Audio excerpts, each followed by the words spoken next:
Hey guys, I'm Urizi. This story is all about what if Naruto was assigned to Asuma and Team 10. Mizuki never got to shoot his mouth off at Naruto the night he took the Scroll of Seals. Other than skipping a half-manic monologue from him, what exactly did this change for everyone's favorite blonde ninja? Who knows? Before we proceed with the story, please like and subscribe to this channel if you liked the video, and don't forget to check the description for the other works of the author if you liked the story. Let's start. Chapter 16, based on a true story. Hokage Tower, Hokage's office. Hiruzen stood on the lookout point at the top of the tower with Naruto standing behind him. He knew the boy was there. Naruto had been standing there for at least 5 minutes, probably trying to correctly word what he wanted to say. Hiruzen could tell from Naruto's lack of a boisterous greeting that it was important, so he hadn't goaded him into speaking. "Old man," Naruto finally said. His voice was rather low, showing the brevity of whatever it was he wished to speak about. Naruto swallowed down a lump in his throat and finally chose to raise his voice closer to its normal timbre. "I've read some things recently, and I know that my name is from a clan. A clan that was supposed to be pretty famous. The book told me lots of stuff, about how they were the best at Fuinjutsu, and what the crest on the back of my clothes meant. So I just want to know 2 things now." Hiruzen turned around to face Naruto, showing the boy that he was taking his questions seriously. "All right. Go ahead and ask away, Naruto-kun. I'll answer what I can." Naruto nodded and began to fire away. "Are there any more of them left, or is it just like what Shikamaru said? The part saying clan is extinct?" Hiruzen let out a sigh as he answered, "It is true. It happened long, long ago. Any of them that may be left are scattered to the corners of the world, and none of that bloodline claim the surname Uzumaki any longer. I'm sorry." "Huh," Naruto said, as he had expected that much from the whole they're extinct thing. "Well, that sucks." Hearing Naruto's blunt summary of his clan's current state actually put a small smile on Hiruzen's face. "Yes, it does, I would imagine. I have worked with members of your clan in the distant past, and I can certainly tell you that the book you read was accurate. They were fearsome fighters, energetic much like you, but not nearly as much so," he said with a chuckle, "and they were as good at Fuinjutsu as you were informed. It eventually led to their downfall in the end. Having a village spearheaded by masters of such a complex technique led to their enemies teaming up to eventually destroy them in the end. I'm afraid all of their possessions were lost with them, so there's nothing I can hand down to you in that respect." Naruto waved it off. He didn't care much for anything material at all. "Don't sweat it, I've dealt without for this long back when I didn't know anything. It doesn't matter now, right? I'll make my own clan stuff." He scratched the side of his head and laughed uncomfortably as he asked his next question, "If you knew anything about my family, anything worth telling me, like about my mom or dad, could you tell me?" Well, now that he knows his clan was famous and extinct, it isn't so far-fetched to believe that someone would know who his parents were. "I mean, how many people named Uzumaki existed in this village? He had to come from somewhere, and someone would know of that name." The old Kage thought before he was struck with something else. "Well, he's telling Naruto about what's within him, so he can tell him this too. I'll tell you what, Naruto. There's a man that you'll find in this village at some point. He's a big tall man with long wild white hair, and he wears wooden sandals. He's a pretty flamboyant person, you can't miss him. How will I find him?" Naruto wondered, excited at possibly meeting someone that could tell him about his parents. "I mean, finding one guy is hard when I've never met him, and the only person with white hair that I know is Kakashi-sensei." Hiruzen let out a chuckle as he put his hand on Naruto's head. "Trust me, Naruto-kun, he won't be that hard for you to find at all. He'll probably drop right into your lap. I hope this helped, and when you do talk to Jiraiya, I want you to know you can come to me and I'll try to fill in whatever he couldn't." Naruto nodded and smirked before making the ram seal and vanishing in a puff of smoke. He is just as fast as Kakashi and Asuma said he was." Days later, Team 10 training ground. It had been a few days since Naruto's meeting with Hiruzen over his desire to bring his clan back to prominence. Time was winding down and preparations were coming to a close with training time for the Chunin exams that would be taking place in Tetsu no Kuni. Any Jonin sensei in Konoha worth their salt was making sure that their genin squads that intended on participating were up to snuff for the harrowing challenge. Including the Jonin sensei of Team 10, "Come on people. Laps, Laps, laps. Keep those hands moving. I'd better not see you miss a single seal in the lineup. Asuma currently had his team running full-speed laps around the edge of the training field while making hand seals on the fly. This sounded like something ridiculously easy for Naruto, and it was, even with 2 backpacks full of rocks strapped to his chest and back. Shikamaru pick up the pace. You're 3 behind Ino and 10 behind Naruto. They had been doing this for the last 2 hours straight. I'm not Naruto, Asuma. Shikamaru uncharacteristically yelled, why are you even comparing my lap count to his? He can do this for the rest of the day as long as we stop for lunch. He could outrun you if he had to. So pant tired. Ino huffed as she kept moving. She had fought back the urge to puke not too long ago, so she was cool to keep going as much as it sucked going full speed. Asuma cupped his hands to his mouth and yelled to her, stop complaining out loud, you guys. Talking makes you tired faster. He turned towards Naruto as the boy was about to book it past him again, only the sweat pouring down his face telling Asuma that he was even feeling it. Yeah, this isn't doing anything for him. He stuck out his arm and stopped Naruto in his tracks. Hold up. You're done. Ino and Shikamaru will only have to do 2 more each and then we can move on. I can keep going. Naruto insisted. Asuma nodded, I know you can, that's why I'm ending it here, because the point of this was to get you tired and make you keep pushing through it. If I wanted to do that with you, we'd be here all day long and most of the night. So for now I'll teach you how to add your wind chakra to your weapon. He pulled out his trench knives. It's simple after you've gotten splitting the leaf down. Just treat the weapon as if it were the leaf itself. Generate your chakra the same way around the blade. Naruto pulled his machete from his waist and began to do what he had been accustomed to doing with his leaf before today. Like with the leaf, he could feel his chakra had reached cutting potential, but seeing as how he couldn't cut metal with just his chakra, it further sharpened the already razor-sharp edge of his weapon, so. Asuma gestured towards the edge of the clearing where there were trees abundant. Go hack into something that you know that you wouldn't have gotten close to cutting through before this. Naruto shrugged and ran towards the nearest tree that wasn't their unofficial team meeting point with a battle cry before jumping at it with a diagonal slash that cleaved cleanly right through the wood. Who? Yeah. Naruto exclaimed happily, celebrating his weapon's newfound cutting prowess by jumping around. He used both hands and started swinging around his machete in a theatrical manner while making whooshing noises with his mouth. All hail Uzumaki Naruto's clear-cutting machete. Fear my high-flying flow. He pointed the machete at Ino and Shikamaru, who stopped to look at him. Rant, fear it. Okay. Ino said, hands on her knees as she took the time to catch her breath. Shikamaru on the other hand was laying on the ground, not even looking up at Naruto from where he was still gloating to the world with his machete. So what's next, Asuma? He asked the bearded Jonin who walked over to them. There's only a week left before we head out to Tetsu no Kuni. Asuma started to say as he grabbed Shikamaru's hand and dragged the groaning boy off of the ground. I want to do something together as a team before we go, and right now is as good a time as any while I'm letting you all come down from that workout. Hearing this, the blonde boy and girl followed behind their sensei. Konoha Hot Springs. Naruto, Shikamaru, and Asuma shared on the male side bath, sighing in relief while sitting in the hot water. Asuma cupped a hand in front of his mouth and yelled towards the gate separating the 2 sides of the hot spring, how you doing over there, Ino? I'm fine. She yelled back, enjoying this time given to her to just rest up. It's fine since I can still talk to you guys over here, it's great. Being on the women's side and knowing who was on the other side closest to the fence made her feel rather safe, as neither Naruto or Shikamaru would be the type to try and peek on her, especially not with Asuma there too. So do you think we're really ready for the exams, Asuma-sensei? Absolutely.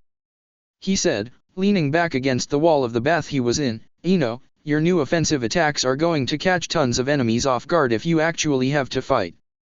Shikamaru's actually been training in depth and managed to get some offense behind him now that doesn't consist of him sneaking up on someone. Whatever. Shikamaru replied in response to the playfully backhanded compliment, troublesome adult. Asuma just smirked at him and kept talking, turning his attention to Naruto, who had gotten a cigarette in the bath with him and was currently partaking in his smoke. And then we've got Manic McSpaz Pants over here. I am not a spaz. Naruto replied heatedly before blowing his smoke directly into the air. I haven't done anything spazzy in He started counting on his fingers before speaking again, at least a week. Asuma shook his head in amusement. Well, you having your nose in that book of yours is keeping you occupied. Are you getting anything out of it so far? He asked Naruto in interest, wanting to know how another facet of his students' private studies were going. He didn't know anything about Fuinjutsu, so having one of his genin begin learning it was kind of cool, especially if he was teaching himself. Naruto made a tiny hand gesture as he grinned, a little bit. The basics. I'm not nearly good enough to do anything cool. I'm doing exercises that just amount to me making storage seals. I tried to read further but I didn't really get what it was talking about. It said something about how just sealing objects was thinking too small. I don't know what that means since the book said that you could seal pretty much anything.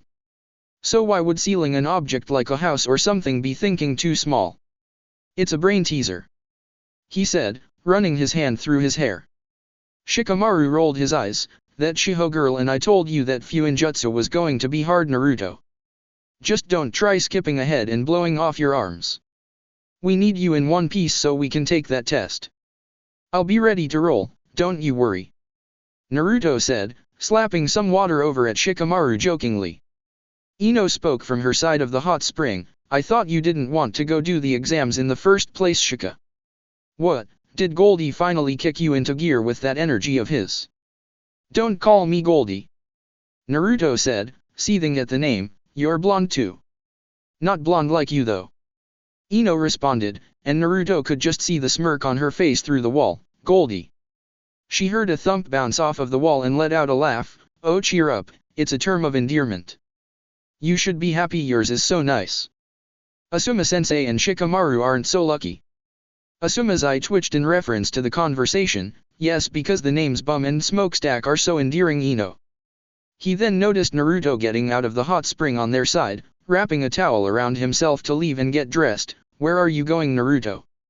Naruto looked over his shoulder, cigarette still hanging out of his mouth. I've had enough of soaking in the water, I'm going to go for a little walk. I won't go too far. All right. Asuma said, dismissing Naruto to do what he wanted to. Sitting in one place doing nothing was still something that was just out of Naruto's range of possibility. Naruto's walkabout outside of the hot springs were just so that he didn't fall asleep while he was in there. How could his team just chill out and relax like that?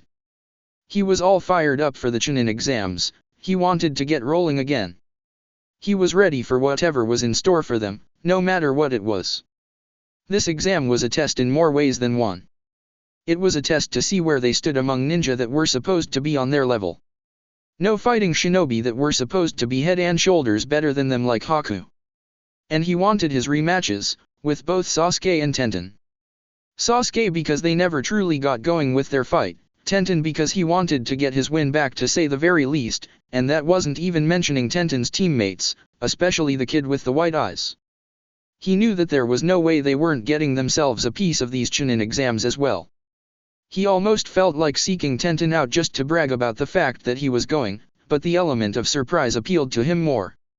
He then heard some light giggling, but he decided to ignore it until he heard it again. He looked around but didn't see anyone, however once he heard another set of giggles he growled to himself, thinking someone was messing with him. Shakura Hankyuti to no Jutsu, Chakra Echolocation Jutsu. Naruto's control of the jutsu at this point was so great he could walk around blindfolded if he kept letting out constant pulses of the jutsu.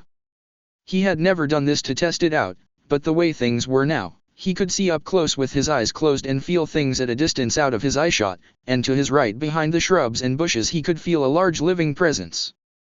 Naruto dropped his cigarette from his mouth and stomped it out under his foot before he walked over through the foliage and saw someone crouching by the fence keeping the hot springs away from the outside. What are you doing? Quiet, kid. The man said, not even turning to pay Naruto any mind. Are you trying to get me caught here? He then let out a thoughtful sound. That blonde girl looks like she'll probably wind up being a 10 when the time comes, something to think about for later. He said to no one in particular. Naruto's face twisted in confusion before he realized what was happening and gave the strange man a deadpan look. Are you really peeking on the women's side of the springs? A set of giggles gave him his answer. That's really sad, you know that. The man waved him off. Whatever, kid. Hey, you want to get in on this? He offered. A kid like you needs to learn about the healthy female figure at some point. Now's as good a time as any. Consider it a gift from the magnanimous Jiraiya-sama. Naruto's eyes widened and he fished through the pockets of his windbreaker before pulling out the book that he had been reading recently.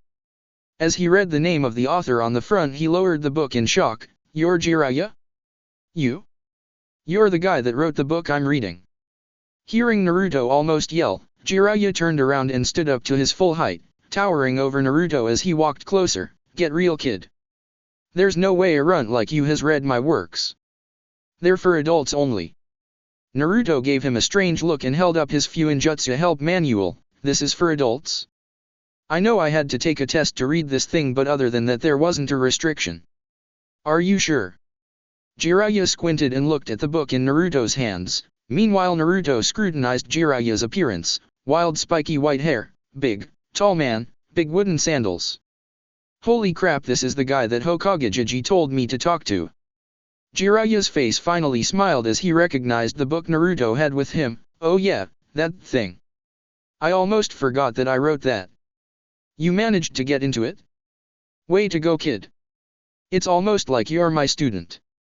So what's your name? Uzumaki Naruto. Naruto told him, and the Hokage told me that you were the guy I needed to ask about a few things. After smiling at having found Naruto so easily, Jiraiya's face turned grave, so he knew enough about what was going on inside of him that he went to Sarutobi-sensei. Man, this was good timing to meet the kid anyway from the looks of things.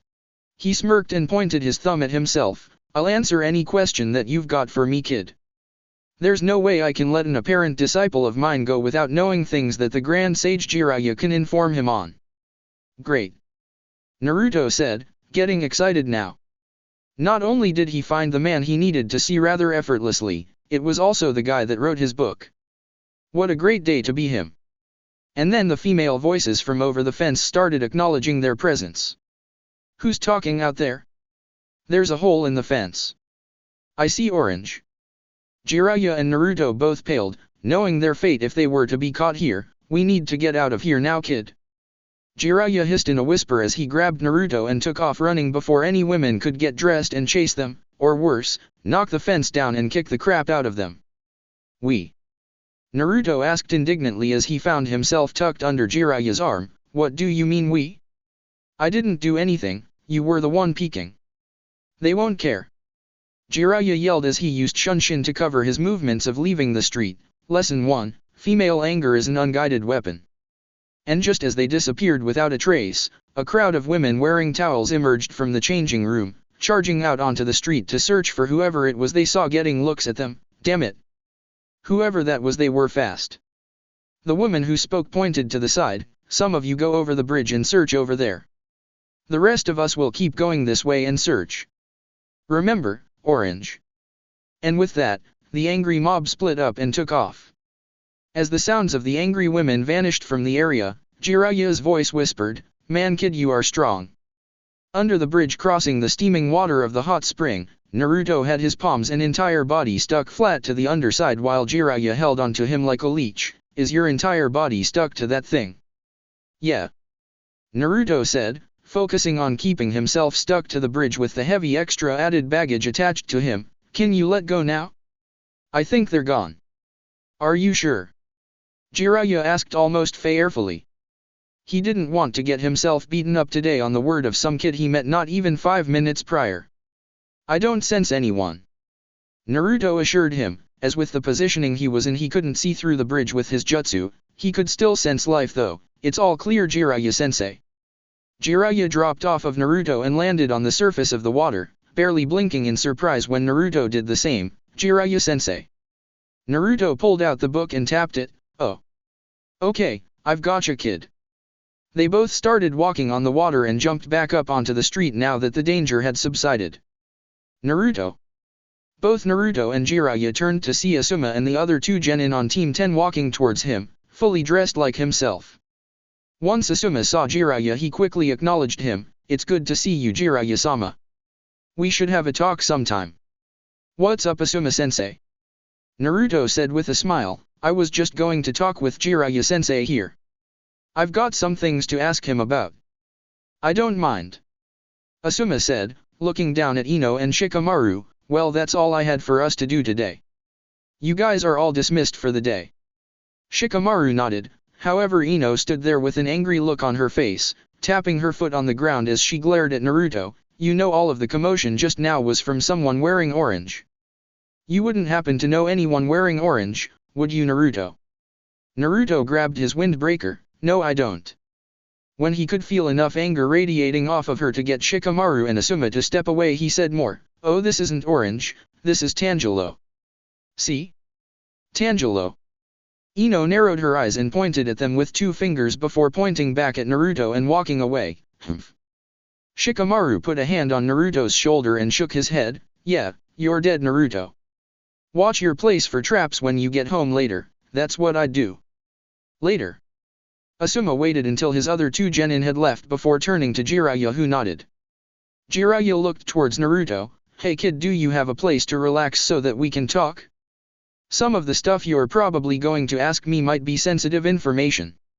Yeah, sure. Naruto said, gesturing for them to follow him. Let's go. Hokage Monument. Naruto sat down on the head of the Yondaime Hokage and looked out over the entire village for a moment before turning around to look at both Asuma and Jiraiya, who were standing beside each other with similar looks on their faces. Hey, why are you here, Asuma-sensei? You don't want me to be? The man asked in amusement, getting Naruto to fervently shake his head, fearing that he might have offended him. Calm down, Naruto. I'm just here to help. Who knows, I might be able to help with something that you find out here. Naruto didn't know what that meant, but it didn't matter in the end.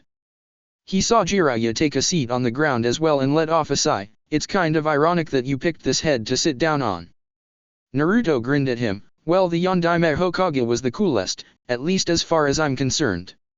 Whenever I look at his face up here, it just, I don't know, clicks with me for some reason. I can't explain just why he's my favorite when I actually personally know Sarutobi Jiji, but he is. Why'd you agree to do this so easily anyway?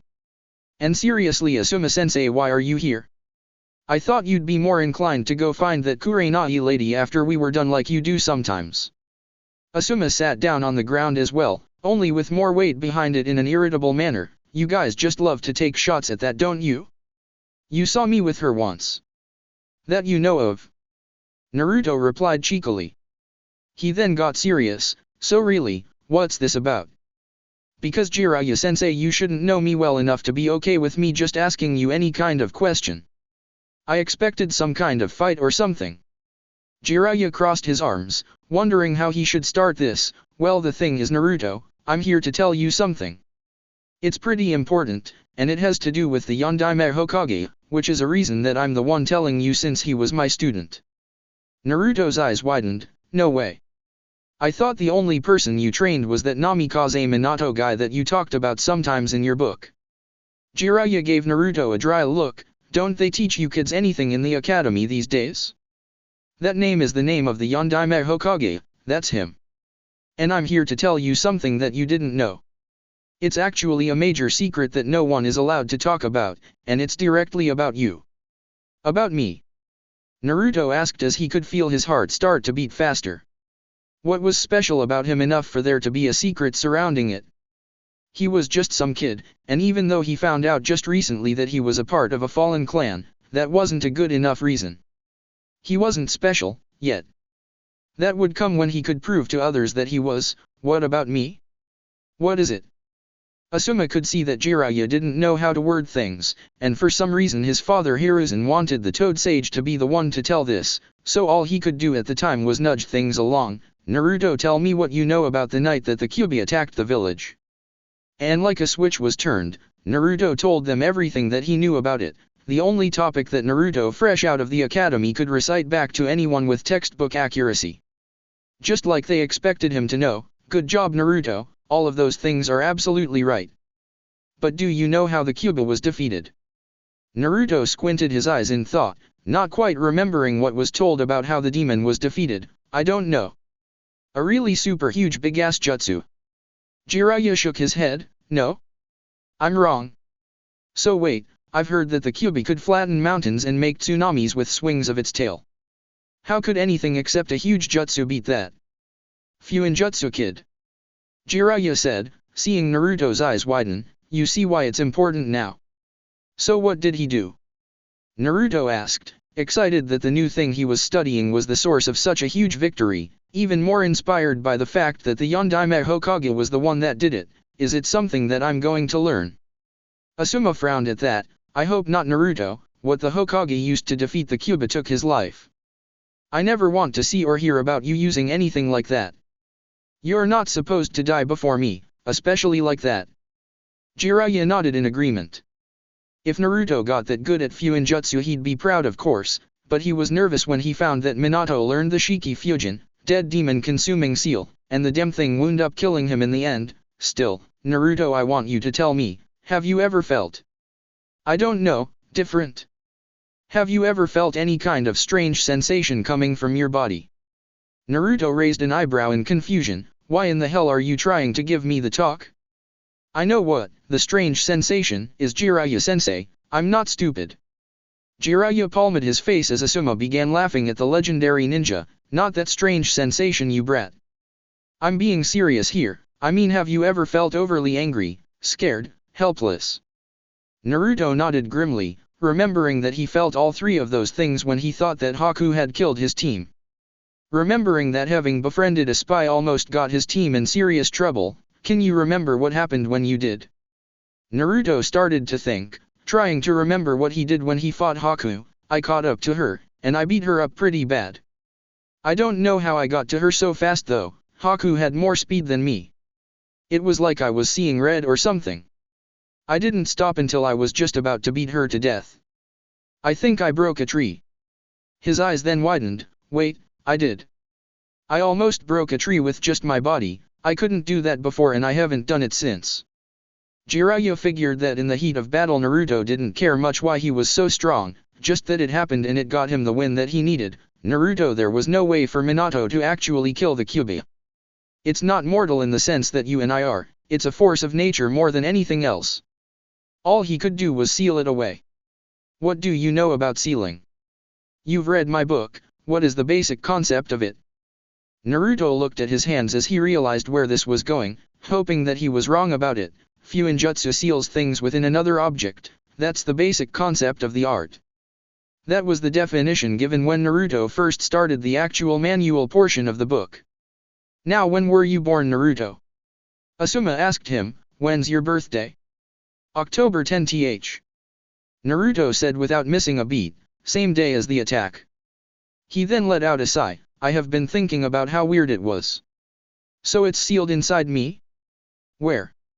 Jiraiya lifted Naruto's shirt. Channel some chakra. Naruto did as instructed and a spiral mark with 8 prongs around it appeared around his navel. That's where the seal is. Naruto looked down at it with a deep frown on his face. Well, if that isn't a kick in the head. And to think, if I'd actually done more things shirtless I probably would have caught that. That kind of sucks. Naruto took a few deep breaths, trying to process what he had just been told. I'm having a little trouble wrapping this around my head. Who all knew about this? Asuma pointed behind Naruto at the village they were overlooking. Everyone. Okay, well that's fun for a bunch of different reasons. He said sarcastically. Here's another question. Why am I just now finding this out? He asked, waiting for a damn good excuse. Dad thought it would be better if you didn't know so you'd think you were normal. Only the adults knew, and they weren't allowed to tell the younger people. No one was even allowed to speak of it. Asuma tried to explain. It didn't explain why no one told him after he became a ninja, but seeing as how Naruto hadn't compared himself to the demon itself, that book on Fuinjutsu was a good thing, and he hadn't asked that, so it hadn't crossed his mind. I was honestly going to tell you, but Dad told me to wait for Jiraiya-sama here to return from his missions to tell you himself. You had to find out eventually. There was no way you could walk around forever without knowing. That's irresponsible for a ton of reasons. Jiraiya watched Naruto's stone expression. How are you feeling, kid? Naruto was currently running his tongue over his canines as he thought, so what does this mean? I have the Kyuubi sealed inside of me. What? Am I supposed to unseal it or something and do something with it? Because I don't know how to dash dot.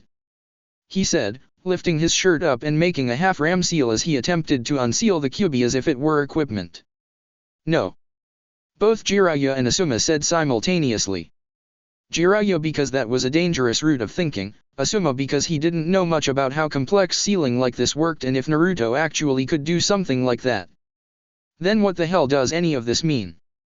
Naruto yelled back, pointing at his stomach, everybody knew about this thing, that explains why no one ever hung out with me or anything, why the adults didn't trust me, why nobody liked me before they ever even met me. Tell me what the fucking point was.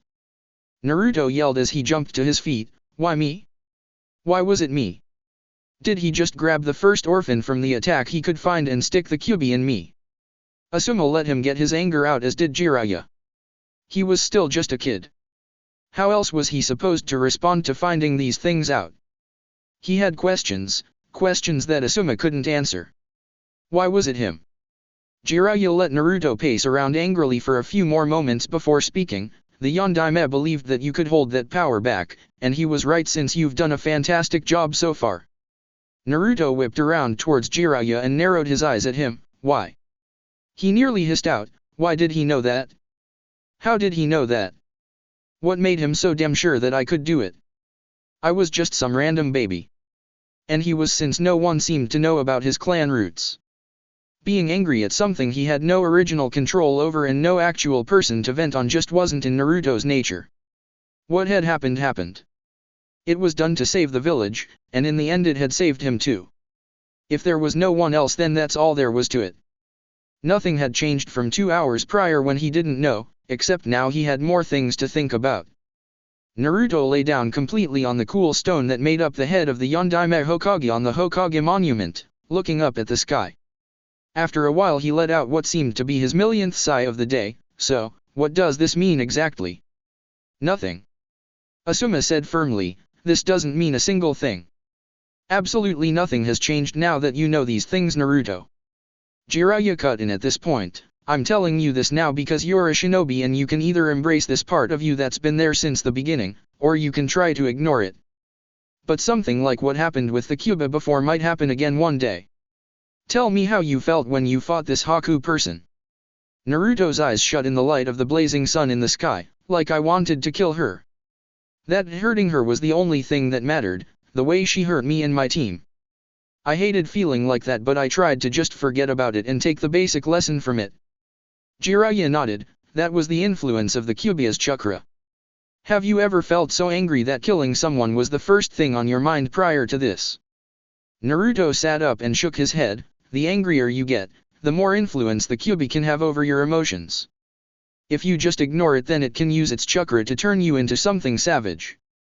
That time your anger was directed, the more power you feel flowing through you the harder it will be to remain in control, and you may attack those close to you.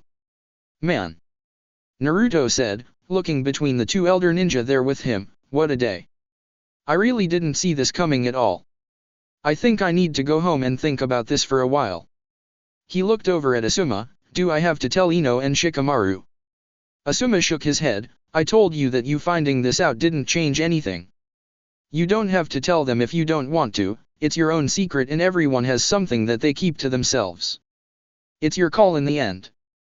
Naruto nodded with a small smile and stood up as he walked towards the edge of the cliff, are you going to be alright, Naruto? Yeah, I'll be fine. Naruto replied as he got to the end of the Yondaime's head, I'm going to head on home, Asuma-sensei. I guess I'll see you around too, Jiraiya-sensei. With that, Naruto started walking down the face of the statue, man, this would have been useful to know how to do right before I graduated. Once it was clear that Naruto was gone, Asuma turned towards Jiraiya as the two men stood up, kid never even asked those questions he wanted to ask you. He said in an offhanded manner, so what are you planning to do now? Jiraiya looked at the edge of the cliff where Naruto had started walking down, well, I'd like to have a hand in training Naruto. I think there are a few things that I can teach him that I think Minato would have wanted me to let him in on. And he technically is my student if he's reading that book of his. He noticed Asuma's frown, hey, I'm not going to take your student away from you, Asuma, I just think it would be nice for me to teach him some things. I won't if you don't want me to. It's a week until you're supposed to take your kids to Tetsu no Kuni, right? Yeah. Asuma said, grabbing a cigarette and placing it in his mouth. I've got them going into the Chunin exams. They're damn good, they'll clean up for sure. Jiraiya made a noise, signifying that he understood. You know, maybe I'll head on up to see once they reach the final stage if they get that far. It's going to be some great gigantic affair. Every single hidden village is supposed to have a stake in this one. It sounds like it's going to be a total clusterfuck. Entertaining to say the least. He said with a grin. Asuma returned the grin once he thought about it. You know that all of that just means one thing. That it's time to show off. With Naruto. Naruto was taking a walk through one of the forested areas that made up Konoha's namesake.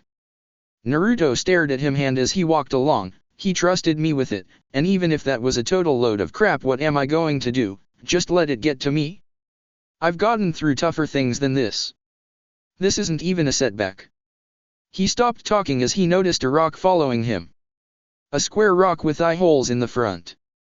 The entire time he had been walking, he had been trying to burn chakra by putting wind chakra into his hands for practice. However, he hadn't been thinking of this. With his skills with Nebakin and with as much time as he had spent using wind chakra to split leaves, building it and holding it had become something of a second nature to him.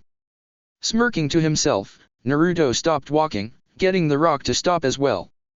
Naruto performed a theatrical gesture that ended with him slamming the palms of his hands to the tree, both of them linked by the wrists with one hand facing up and the other down, subconsciously sticking it there. You know, there's one thing I hate, randomly placed rocks. Naruto stopped the flow of chakra to his hand and turned around, but his hand momentarily stuck fast to the tree. Once he turned around and he pulled his hand free, the tree inexplicably imploded in an area the size of his hands, felling it as it had been destroyed clean through. Naruto was so surprised by this turn of events that he didn't even register the fireworks that came from the rock that had been following him, nor did he pay attention to the kids that came from the rock until one of them spoke. Wow boss, that was so cool. Naruto turned to see Konohamaru with two other kids. One was a girl with orange hair tied up in two very large pigtails and a red blush on her face, the other was a boy with brown hair and glasses that had a drip of snot hanging from his nose. All of the children were wearing goggles, all similar in design to Naruto's that he currently had on his head. See Mogi, Udon? I told you guys he was a super strong ninja, didn't I? Naruto blinked and looked at the tree. How the hell did I do that? Can I do that again? That was what he thought. On the outside his self-confidence needed a little pick-me-up, and this was as good a reason as any for an ego trip. Yeah, I guess I am, huh? How'd you guys like that? The girl, Mogi, ran up to the fallen tree and looked at the destroyed trunk. What do you call that move, boss? So now the girl was calling him that too? That was just fine with him. And now he needed to come up with a name for it? Well, it technically was his jutsu, even if he'd be hard-pressed to do it again if he had to right then. Call it. He stopped talking to think. He didn't want to be like Iruka and come up with a jutsu only to have it saddled with a shitty name. This needed to be catchy. Call it Giga Shinto, Giga Impact. It's pretty badass, isn't it? Meh, he could claim it if he wanted to. He knew what happened, now he just needed to recreate it, or better yet get his clones to recreate it. The boy Udon walked up to him with Konohamaru and sniffed before addressing him. Wow, that really looked strong. Naruto laughed and rubbed the area between his nose and mouth with his finger. Well, I have to be strong, right? I'm going to the Chunin exams next week in Tetsu no Kuni, aren't I? If I'm going to get promoted, I've got to be on my game. As the kids stood wowed and started to beg him to play ninja with him, wanting to actually play with a real ninja, Naruto smiled to himself as he thought, man, I know that whatever all of this Cuba stuff brings me, I can handle it.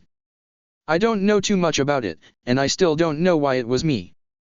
There are a lot of things I don't know, and I don't know how I'm ever going to look at a few things the same way again. But if the Yondaime Hokage really believed in me the way Konohamaru seems to believe in me without knowing much about me at all, then I'm not going to let either of them down. That evening, Naruto's apartment. As Naruto walked into his apartment, he blinked as he saw the Hokage sitting in his living room. Hokage-jiji, how did you dash? Never mind, you're the Hokage, duh. He said to himself as he walked in and shut the door behind him. How are things, Naruto-kun? The old man asked him as he looked out of Naruto's window at the Hokage monument, of which Naruto had a clear view of from there. I know that you know of your burden by now. How do you feel? Do you have anything to ask me? Naruto shook his head as he held his stomach. No, I think I've got it. The Kyuubi is in me, I can somehow use its chakra or something or another. Every adult knew about it, I didn't. He gave the Hokage a wry look. I'm kind of upset about that, Jiji. I'd imagine you would be Naruto. Hiruzen said as he turned around to look at the young genin, a far-gone look on his eye. The umbu with me when I came across you after the Kyuubi's sealing inside of you were quick to spread the word of what happened to others, and the news spread like wildfire. All I could do at that point was keep your peers from finding out in the future without your wishing by my decree.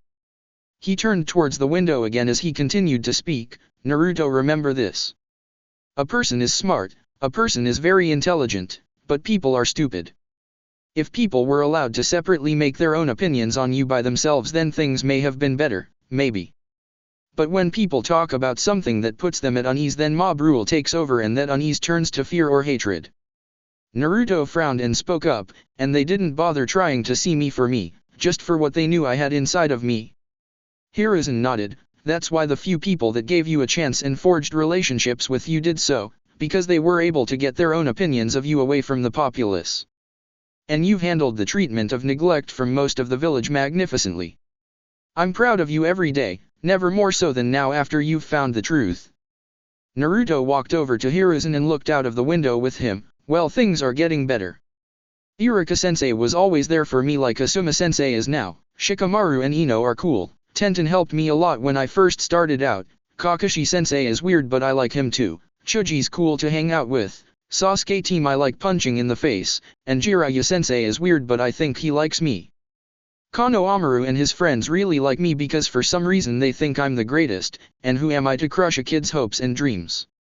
Hiruzen chuckled a bit as did Naruto. I don't know where we are though, Jiji, since you didn't trust me enough to tell me this sooner. I could have handled it. Maybe. Hiruzen replied, but the night you came closest to finding out and the way you are now are two very different Narutos. How do you think you would have handled it if you had found this out the night of your genin exam, because Mizuki was about to tell you if you hadn't cut him off from doing so? Naruto gulped. He knew that he wasn't in the best state of mind that night. If he had found out that night, then there might have been a 5-star freakout on the horizon. Someone might have gotten really hurt, someone other than Mizuki. Hiruzen could see Naruto thinking about it, and even if I had told you myself, after that night and all that happened, all that you heard Mizuki say, would you have taken it nearly as well as you have here today? A smile came over the elderly man's face. I've always expected great things out of you, Naruto, and you continue to deliver on that front. Naruto grinned despite the day he had been having. Old man, you haven't seen anything yet. I haven't even gotten close to cutting loose. Just wait until the Chunin exams. I'm looking forward to it. Hiruzen said, putting a hand on Naruto's shoulder. If you need anything in the future, I want you to feel free to come to me or Asuma. As close as you are us and Konohamaru at this point, you are a full-fledged friend of our clan. You've got it, Hokage Jiji. Naruto said as he stared at the mountains that had his attention since he had been a child. 1 week later, Team 10, training field. Asuma stood in front of his 3 seated students as they looked up at him intently. I'm glad you all decided to show up today and none of you got cold feet. At that, all eyes drifted over to Shikamaru, who muttered a quiet troublesome, it's been a crazy 5 months, huh? Asuma said, thinking back on his time with his team, and in just a few days we'll see just how you guys stack up in the grand scheme of things. Ino's eyes shone at the prospect of the challenge lying ahead of them. I'm ready for it, Asuma-sensei. Team 10's the best. She put her hands on her hips and flipped her hair back haughtily. Naturally, you should know that. You did train us after all. That I did. Asuma said in amusement. Naruto stood up next, dusting off the back of his shorts. Do you think that after the stuff I've been finding out lately I'm going to be anything other than 100% on doing this? Let's get this show on the road already. He exclaimed. Shikamaru stood up as well, shoving his hands in pockets of his pants as if he didn't care. Someone has to make sure these two get through this thing in one piece, and as troublesome as it seems. He took a hand from his pocket and pointed at himself. That someone just so happens to be me. Besides, Mom would bitch me out for the next 6 months if I didn't go and do this. So let's get this done. He said, putting his hand out, having it quickly covered by the other two genin on his team. Are we all set? Absolutely. Ino said. Naruto grinned widely and nodded, let's go kick some international ass. Asuma smiled and clapped. Now kids, we still have to get to the convoy so we can all head out with the other teams. We don't want to be caught behind and have to travel all the way to Tetsu no Kuni alone. It was finally time to get underway. For better or for worse, the Chunin exams were here, ready or not.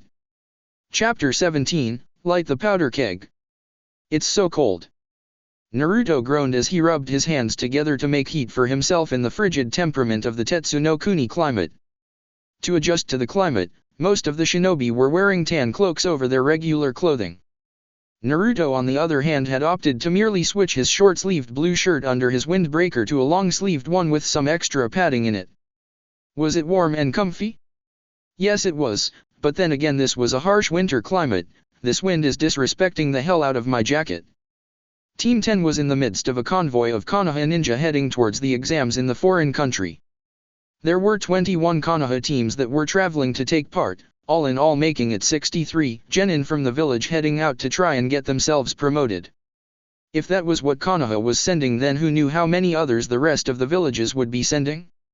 Ino rolled her eyes as she watched Naruto pop a cigarette in his mouth and light it up. What? He said in response to her reaction, it's freezing out here, let me get a little bit of heat. We all can't afford those nice little ponchos, you know. I've got bills to pay. From over elsewhere, Kiba took a whiff of the air and smirked. Kurenai-sensei, Naruto's smoking again. Kurenai turned her gaze over towards Naruto, who wasn't even trying to hide the fact that he was smoking. As he looked over at her red-eyed glance, he gave her a deadpan look. What are you going to do in the middle of nowhere, Kurenai-sensei? Are you going to make me smoke a ton of them again? He let out a chuckle. I might like that actually. Asuma smacked Naruto on the back of his head and tried to alleviate the situation, in vain, but trying should count for something. Kurenai, he doesn't smoke that much. Seeing him have more than one every few days is rare. It's more of a comfort thing than anything else. He didn't add that Naruto was merely subsisting off of the cigarettes that Kurenai had bought to teach him a lesson, as he hadn't bought a single pack himself. As funny as that would be to see the expression on her face, it wouldn't make anything any better. Besides, it is colder than hell out here. Naruto shoved Kurenai's disapproval of his smoking to the back of her mind. It was kind of her fault anyway, not that he was complaining, he didn't hate it. The genin traveling that he knew of, not counting his team, were Sasuke, Sakura, Choji, Kiba, Hinata, Shino, Lee, Neji, and Tenten. That would be a stiff enough challenge, but then there was the fact that there were 51 others from his village alone. His heart was starting to beat a little faster just thinking about it. Kiba grabbed Naruto in a pseudo-headlock as Akamaru yapped on top of his head, so you ready to get dusted off in the exams? Whatever. Naruto muttered as he freed himself and kept walking along, blowing smoke into the air. You're going to be going home a little earlier than me if you're unlucky enough to go up against me. I'm at the top of my game for this one. You think you can beat me? Kiba growled at him while Akamaru yapped at Naruto from the top of Kiba's head. Me and Akamaru would tear you apart. You're still the dead last of our year for a reason, you know. Naruto normally would have been all up in arms about the whole dead last thing, but why would he be? From the looks of the other genin that weren't his team or Team 7, who knew better than to assume Naruto was weak due to his graduation placement, hearing Kiba call him out for being the dead last of their year made them feel safe with him in the running, that he was easy pickings. If any of these people here were as good as Haku, then why were they still genin, and if they weren't, then he could beat them. Asuma picked up Naruto by the back of his windbreaker and deposited him on his opposite side, away from Kiba. Knock it off, you two. Man, the exams haven't even started yet and you're all fired up. Ino took this moment to chime in. How is that surprising, Asuma-sensei? This is Naruto after all. He probably jumps out of bed in the morning ready to go like a hummingbird. But then again, that's our Goldie-kun, isn't it? She finished, pinching Naruto's cheek teasingly. Naruto growled and positioned himself away from her in the procession, not needing anyone to see his cheeks redden as he slipped back out of sight of his team. He didn't care if he was out of their sight or not, it wasn't like he'd lose them, he could locate them with his sonar jutsu. Ino was with Asuma arguing on and off with Sakura about Sasuke, Shikamaru was with Chuji, and that meant that they were all around the rest of Team 7 who was also near Team 8. The rookie genin were sticking together for the time being, easy to locate again when he needed to get back. Though the thing about Hinata looking at him must have meant she could see how awesome he was. She was trying to find a weakness in his greatness before she ever needed to face him. Good for her to know a powerhouse when she saw one. He respected that. How have you been, Hinata? He asked her suddenly, getting an eep out of her. He had just gotten through messing around with Kiba, almost resulting in physicality, and Shino creeped him out. If Hinata was one of the rookies here, then she was pretty much the only one he hadn't spoken to yet. I'm fine, Naruto-kun. Hinata said quietly, so much so that he had to strain his ears to hear her. Why was he talking to her? He never did before out of the blue, but maybe since they had more common ground he thought it would be a good idea to. Of course she knew already that when it came down to it Naruto was exceedingly friendly and easily bored, so it might have just been a combination of that. What about you? She asked, pointing at his uncloaked person. Aren't you cold? Nah. Naruto replied confidently before a wind blew through the group that nearly froze him solid. Whatever gave you that idea? I'm good. He said, doing his best to keep his teeth from chattering. He made sure to turn away from her when he blew out his smoke, since after being hit once by Ino after blowing smoke in her face he learned to not ever do that again. Hinata was about to reply when she was cut off by Kiba shouting to her, Hey Hinata, you should get away from Naruto and get back over here. Don't you know you second-hand smoke is still harmful? He joked, getting a satisfying growl that he heard from a distance out of Naruto. I wasn't even breathing in her direction, dog breath. I don't breathe smoke on other people. Naruto snapped back, shaking his fist angrily at Kiba. Hinata giggled at how offended Naruto seemed by Kiba's words. Naruto-kun is very considerate, she said before realizing that he was now looking at her, bringing a cherry red blush to her face as he made eye contact. I have to go now, Naruto-kun, she said, fidgeting with her fingers before moving back towards her team. Naruto squinted his eyes at her back as she left, scratching his head. Strange girl. With a shrug he kept walking through the mass of genin moving en route to the host village of the Chunin exams.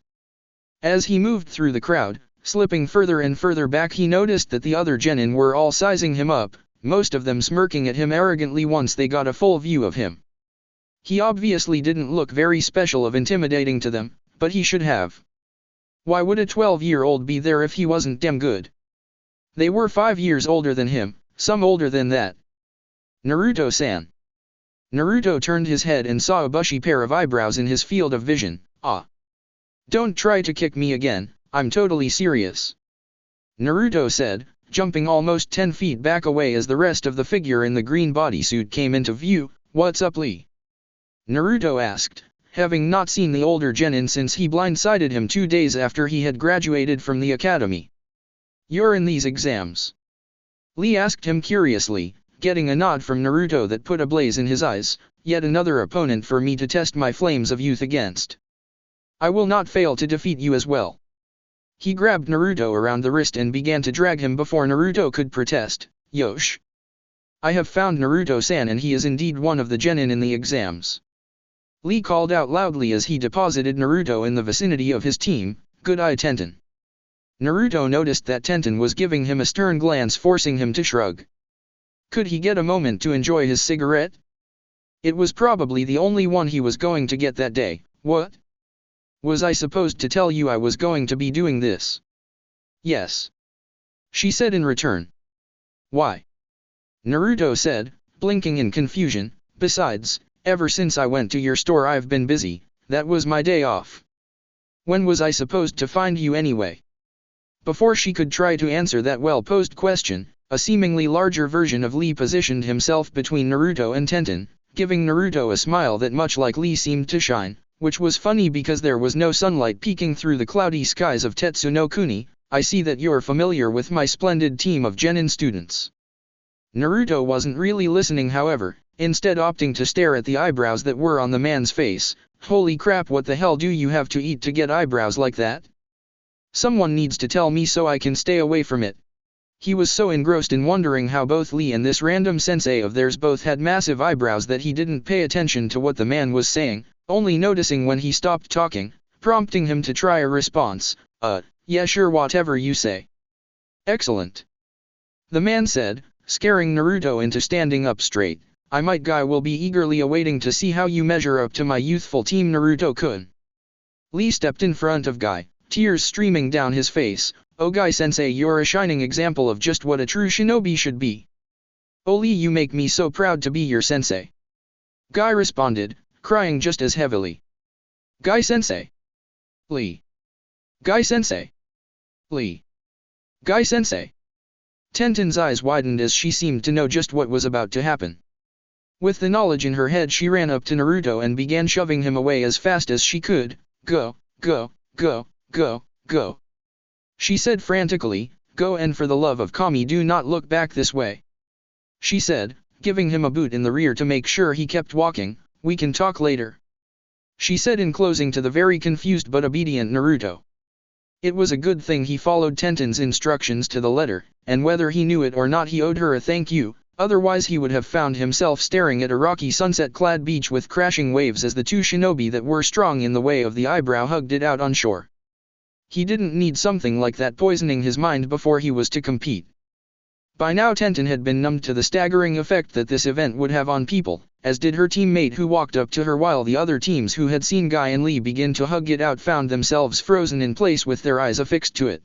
I don't see why you keep associating yourself with that loser Tenten. Here we go again. Tenten thought to herself. She liked her team despite their quirks, but Neji's little habit of looking down on others was rather annoying. It was pretty hard to be friends with other genin when Neji would tear into them with his sliver tongue if he didn't think they were worthy of his station. Neji, there's nothing wrong with him. What's your problem? He's a failure. Neji said as if it were a fact of life. You don't need a hanger-on like him, you're better than that. He'll merely drag you down, and that will drag the team down as well. He said as he turned his attention back on the path ahead of them, leaving her with one more comment. We can't afford to help along weaker people that are friends. This is a competition. As much as she tried to get him to lighten up, it was pretty obvious by now after over a year on her team that this was just the way Neji was. No amount of her chiding him on his lack of people skills was going to change anything about him. It didn't give him the right to be a dick to people that were friends of hers though. Meanwhile with Naruto, he wandered his way back to his team and fell into line as the site of the village that they would be residing in for the duration of the exams came into view. A trio of mountains that towered over the others in the area seemed to be their destination, with the three separate mountains looking like large open mouths with large sharp teeth. Asuma saw Naruto looking and explained to him, the three wolves, the famous mountains of Tetsu no Kuni. Our destination. The site of the Chunin exams looked to be in a village comparable in size to any hidden village. Most of the buildings were gray in color though they varied in size. They all shared the same stone construct though, and the same snow covering. As they entered the snow-covered village that they would stay in for the duration of the Chunin exams, the Konoha contingent came to a grinding halt upon finding about 50 samurai in their imposing plate armor and heavy helmets with masks blocking their way. A single one of them, the only one not wearing a helmet, came forward towards the shinobi. He was of advanced age, had long gray hair and bandages wrapped around the top of his head to go with a gray goatee and mustache. I am Mifune. I would like to welcome you visitors from Konohagakuer no Sato to Tetsu no Kuni, and I would just like to warn you of the repercussions of acting out of order in our lands. We will be watching you as we will be watching all of the other villages here to represent themselves. Taking initiative and surprising the genin on Team 7 and 10, Kakashi walked forward to Mifune respectfully. We understand, and you have nothing to worry about as far as the shinobi from our village are concerned. Mifune nodded. Do not take my words as overtly threateningly. It's the same warning that all of the others have received as well. If we were that worried about things we wouldn't have allowed your Chunin exams to take place here. Mifune bowed slightly and moved back towards his line of samurai, at which time they separated and cleared the way for the Konoha crowd to pass through. We will escort you to the hotel that you are to be stationed in. I hope there are no issues with you inhabiting the same hotel as Suna Ninja. Since you are both allies, I figured it would be for the best. All of the Jonin seemed to be fine with this arrangement. Konoha had heat with Kumo and Iwa, one because of war, another because of mistrust and treachery that was still fresh in the minds of many. As they began moving through the village towards their hotel, even the people seemed to reflect their environment. They didn't seem to be in awe of the foreigners coming through their town, nor did they seem to care too much. This place really was the correct venue for an impartial exam. Favorites weren't even being picked by the people. Observant of her surrounding as she tried to take in anything she could that might be useful, Sakura spoke up with a frown on her face as the teams kept walking. "This place doesn't look very fun." Kakashi responded to her, "I don't think you'll be having very much time for fun, Sakura. The exams begin tomorrow. You'll need to be ready as if you were preparing for a mission, but that shouldn't be any problem. You all have your packs with you anyway." Sasuke smirked, sharing roughly the same sentiment as Naruto did about the exams. "What'll be fun is passing these exams.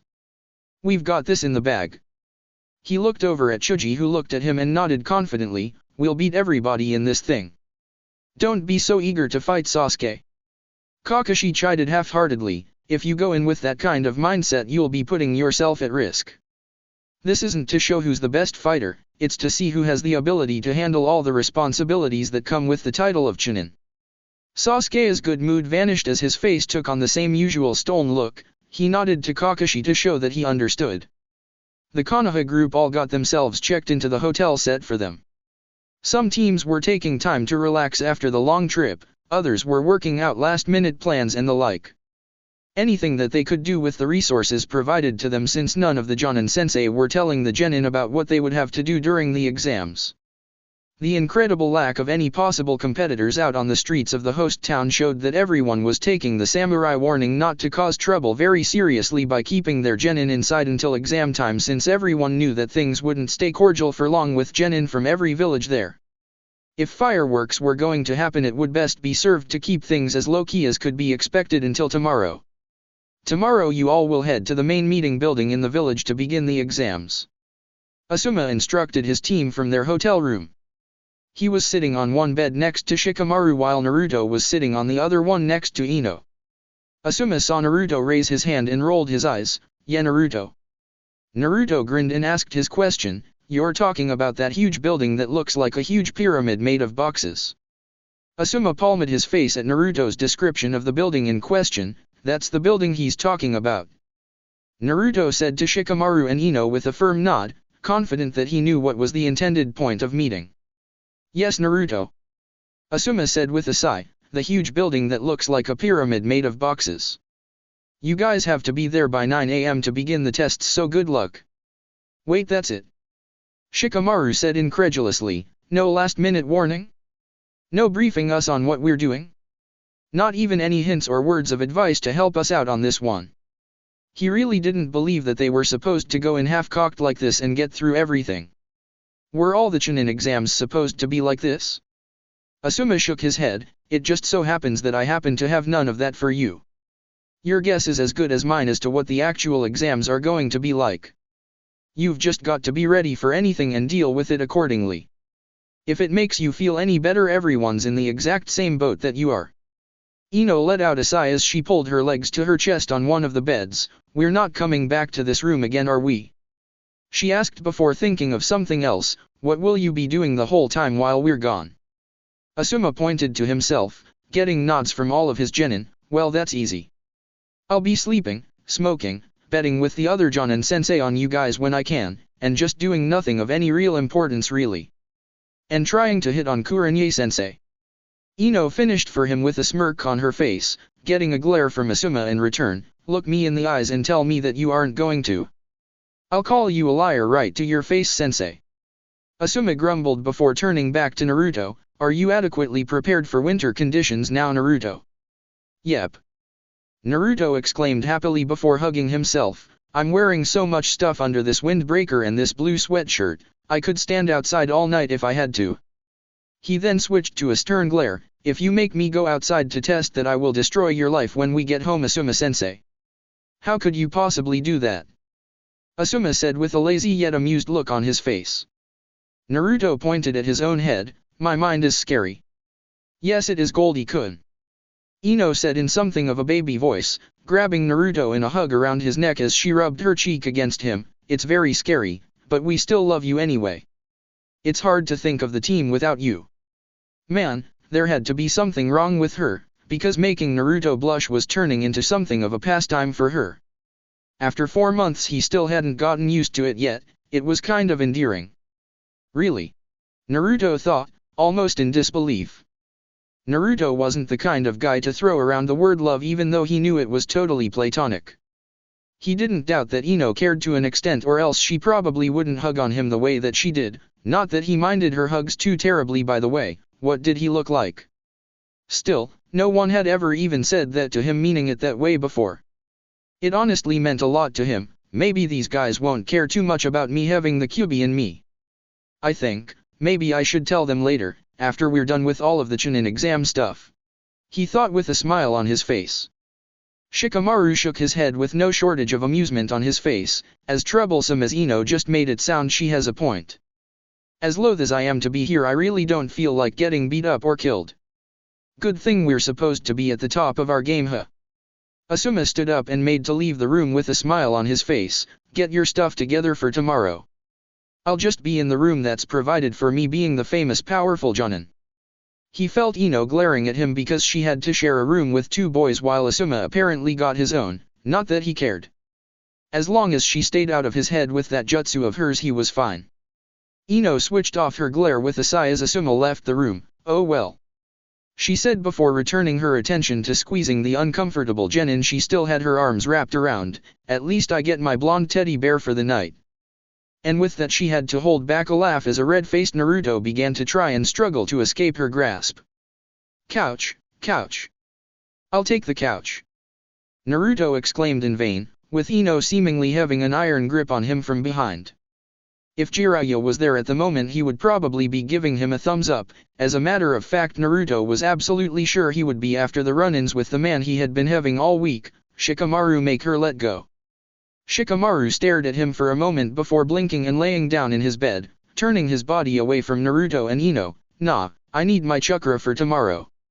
I'm not a walking battery like you are, you'll be fine. Ino, let go.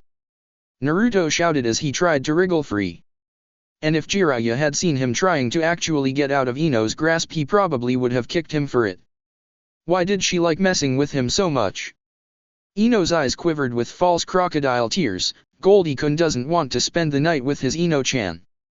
Damn it, such a painfully pretty face should not cry, even if it was faked in order to get him to cave into something. I thought we had something special.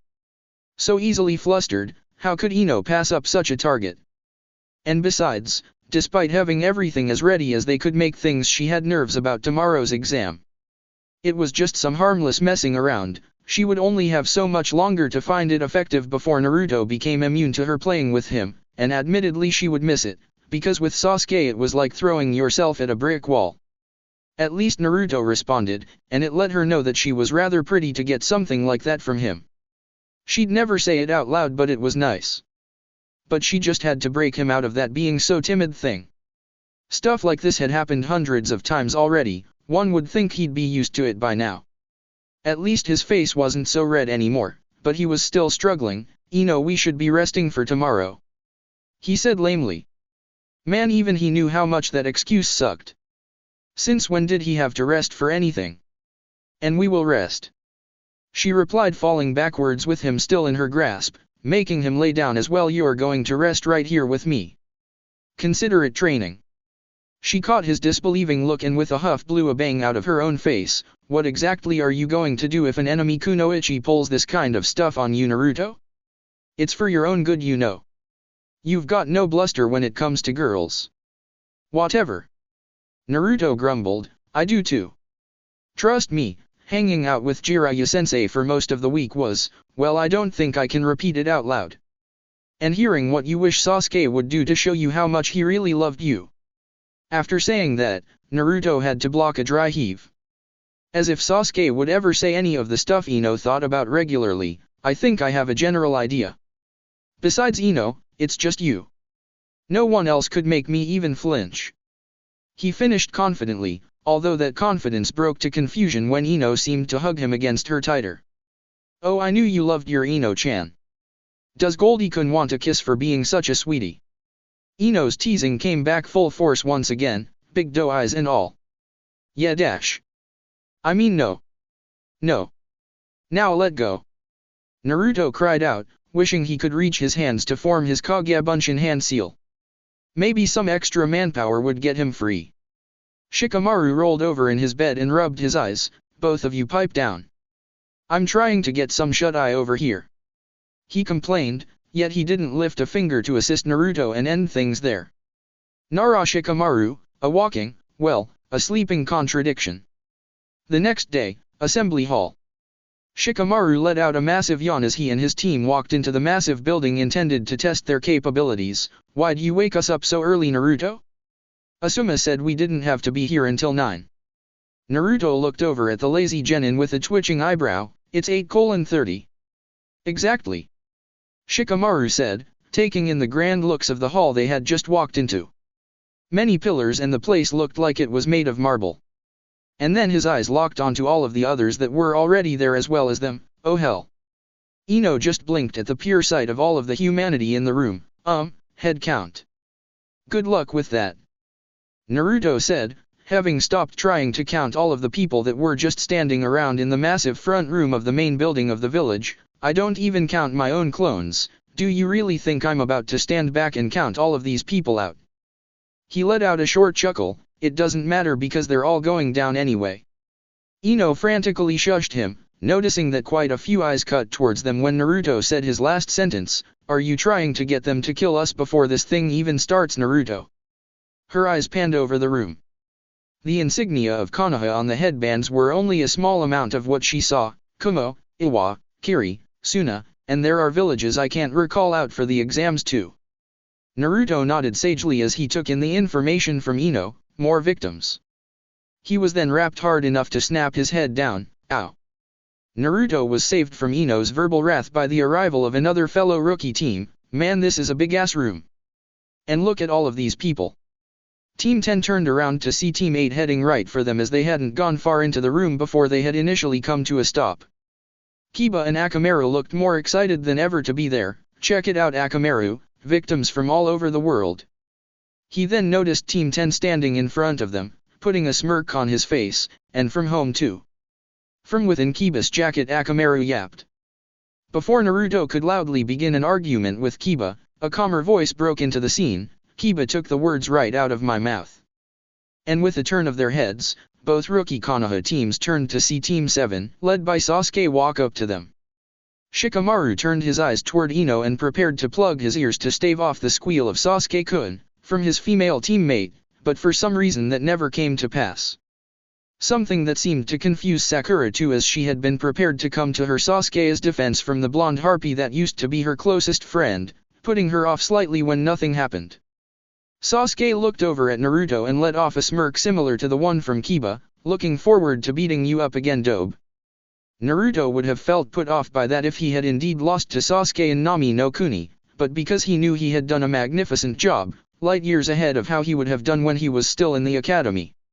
As far as he was concerned, he had won that little fight, and he had only gotten better since then. Looking forward to marking the bottom of my shoes into your face again, Tama, he said with a grin.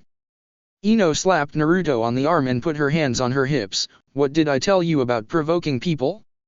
Don't pick fights for no good reason. That's not the smartest thing to do, Naruto.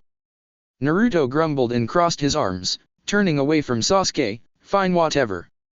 You're way bouger of a twin than I thought you'd be, you know that, he said, harking back to when he called her his blonde twin as a joke, getting him another playful knock in the arm.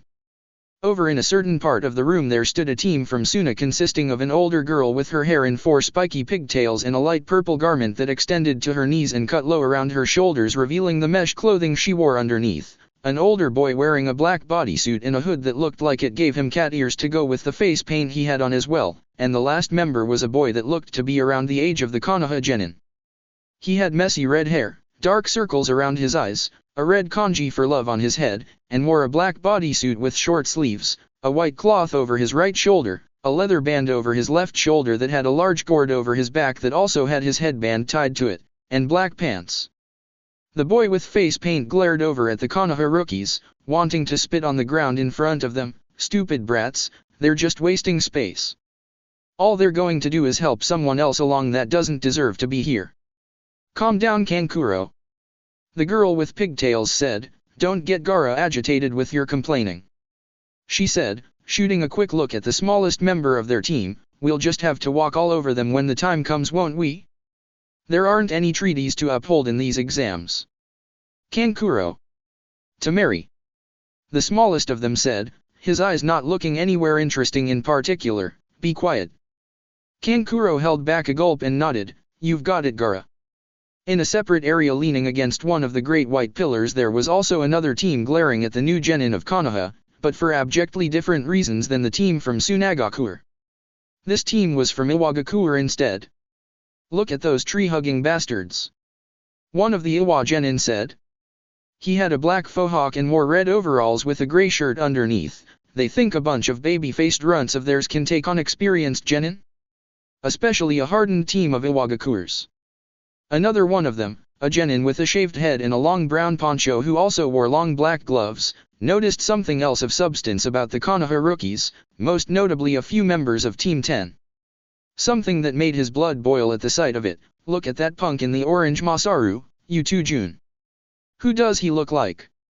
The third member of the squad, Jun, was wearing a red long-sleeved shirt with the Iwa insignia on it along with brown pants. He squinted and looked at Naruto and went wide-eyed, whoa, he looks just like that Namikaze guy, and that girl has blonde hair and blue eyes too.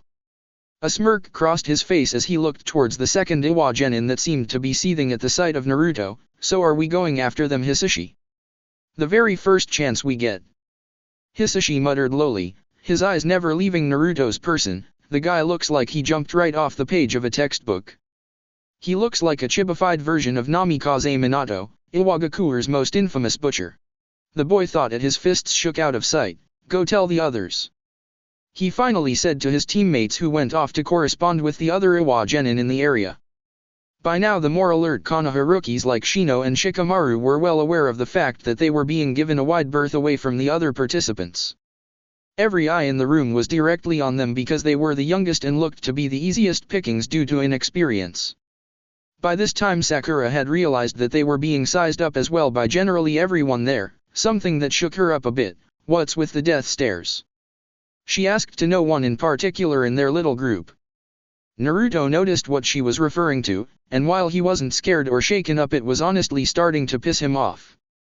Still it was better than the other stares he got on and off when he was at home. At least these were saying, we know you exist and are confirming that you do by trying to punk you out. With a confident grin he turned to the pink-haired Kunoichi, don't worry about them, Sakura. They're just scared or jealous or something. A friend of mine named Shiho told me we were the first rookies to be in these exams in 5 years. Sakura blinked once she received that information. Wow, really? That's actually pretty cool now that I think about it. And Kakashi-sensei thinks we're ready for this. That was something of a confidence booster. Heh. Kiba smirked, Naruto's right. These chumps are all just trying to get into our heads. Akamaru yapped from his place in Kiba's jacket excitedly. A boy with spiky black hair wearing a snake-patterned scarf around his neck, a yellow shirt with the kanji for death on it, snake-patterned pants, and a headband, a face guard under the cloth, scoffed at the sight of the kids that everyone seemed to be paying attention to. Konoha must really be high on these punks to let them in on this one. They might just get themselves embarrassed or killed out here. Whatever happens happens, Zaku. A girl with very long black hair said. She also had a snake-patterned scarf, a pale green vest, and snake-patterned pants. What do you think, Dosu? She asked the third member of their team. Dosu had bandages covering most of his head, leaving his left eye visible. He also had a snake-patterned scarf and pants, but he also wore a poncho with long sleeves and a straw raincoat. He had a hunched appearance. I think we should all focus, kin. There's no need to worry about the runts, they'll just get themselves put out of this anyway. See to it that none of us wind up in the same predicament. Man, you kids sure know how to attract attention. All 9 of the rookies turned to see a young man with silver hair in a ponytail coming towards them. He wore a purple sleeveless shirt over a gray undershirt and purple pants with a white obi around his waist. The Konoha headband on his head diffused what might have ended up being a tense moment. I know that it's probably your first time this far from home doing something like this, but you guys should know how to keep a low profile. Ino bristled at his remark, as if they were babies or something. Well, who the hell are you anyway, and why do you even care? The newcomer let out a chuckle and held his hands up in a defensive placating gesture. My name is Yakushi Kabuto, an ally from Konoha. And you could say that I'm here because it would hurt my conscience if I didn't try to help the cute little rookies from my village along. That's great, Sakura said, happy that not everyone seemed to be out for their throats the way it had seemed when they walked in. Someone actually doesn't want us to drop dead. Wait, Naruto said, giving Kabuto a squint-eyed look. This whole thing is a big competition, so how are you just going to walk over here and say that you want to help us when no one else does? Where's your team even at anyway? He could be trying to sabotage them, or maybe slip them some sucky information, or maybe he did want to help them because he thought they would be pushovers, easy to get rid of later in the exams when things got harder, or maybe Naruto was overthinking this whole thing, or underthinking it. Oh, he didn't know, man, being suspicious makes me jumpy. Shikamaru could see the gambit of thoughts running across Naruto's face and probably would have let out a chuckle if he wasn't completely right to be thinking that way. Shino felt much the same, without the chuckling part. Troublesome. Who goes up to other teams in front of everyone and starts talking like we're old friends? He's going to turn the whole damn room against us more than they already are. Maybe we should test him. Whether they knew it or not, Naruto and Shikamaru thought the exact same thing. Naruto walked up to Kabuto as he was talking to the others about how this was his 7th time taking the exams and tapped him on the shoulder, giving the older genin a big wide grin to play off his own suspicion. So since we're supposed to be allies and everything, is there anything you've got for us? Anything interesting to tell us? Kabuto smiled at Naruto as he pulled out a deck of cards. Well, I do have these. Naruto just looked at him with a confused squinty-eyed glance. Are we really going to gamble before we start this test? I mean, I'm all for it, but that's keeping it a little too loose, isn't it? He then noticed Kabuto stare at him with a twitching eye. What? These are ninja info cards. Kabuto said, getting his composure back. I have all kinds of things stored onto these cards. Information on the villages along with climate and terrain --. Naruto rolled his eyes at hearing that. Yeah, because by now we all don't know the fucking terrain. He thought sarcastically. It's fucking cold and there's snow and ice everywhere. It's wildery as fuck in this country. I even have information on you guys too. Kabuto finished with a smirk. Gotcha. Shikamaru thought, narrowing his eyes on Kabuto's form. Gotcha, bitch. Naruto thought himself, I wonder what kind of stuff he has. Like what kind of information on us? Kiba asked. Was it anything that everybody didn't already know? Because most of them were from clans, so an astute ninja knew of them already, especially since they were from the same village as the guy who seemed to have it all. Kabuto kneeled down and placed a blank card face down, using his fingers to channel chakra into it. How about a little something on our blonde friend here? He turned the card over and began to read. Uzumaki Naruto. Age 12. Teammates are Yamanaka Ino and Nara Shikamaru. He has completed 17 missions, 15 D rank, 2 C rank, 0 B rank, and 1 mission under A rank that was upgraded from a C rank. Very skilled at ninjutsu, very good at taijutsu, he's a good little rookie. He finished with a smirk that got a growl out of Naruto. Anyone in particular that you're interested in? Naruto blinked and looked out at the crowd of amassed genin. Yeah, actually. What can you tell me about a guy named Hyuga Neji?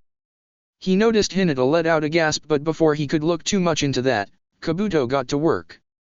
Kabuto let out a low whistle. Even for a showing of each village's best and brightest, someone's shooting high around here. He said as he channeled his chakra into another card. Hyuga Neji. Age 13. Teammates are Tenten and Rock Lee. He's completed 34 missions, 26 D rank, 6 C rank, 1 B rank, 1 A rank, and 0 S rank. Immense skill with taijutsu, which shouldn't be a surprise considering how he's heralded as a genius of the Hyuga clan. The best talent to emerge from their ranks in quite some time. He was the rookie of the year of last year's graduating class. Sasuke smirked at hearing how there was someone else that many thought to be a genius. Sounds like a good fight. He looked over at Naruto. What dope, are you making a habit out of trying to beat geniuses or something? Glaring at the card of Neji, Naruto let out a humorless chuckle. Yeah, I'm trying to go for a complete set, I've got one hell of an axe to grind. I'm not stopping until I personally beat the piss out of every single rookie of the year in this test. With that he turned to the large crowd of genin. Is there anyone in here that's called some kind of genius of their village or rookie of the year for their grad class? He shouted out to the people. The amassed genin were confused at first until they realized he was actually waiting for an answer. A few hands went up here or there, some people pointing them out all over, and Naruto counted them out, 41, 42, 43, 44. 45 of you.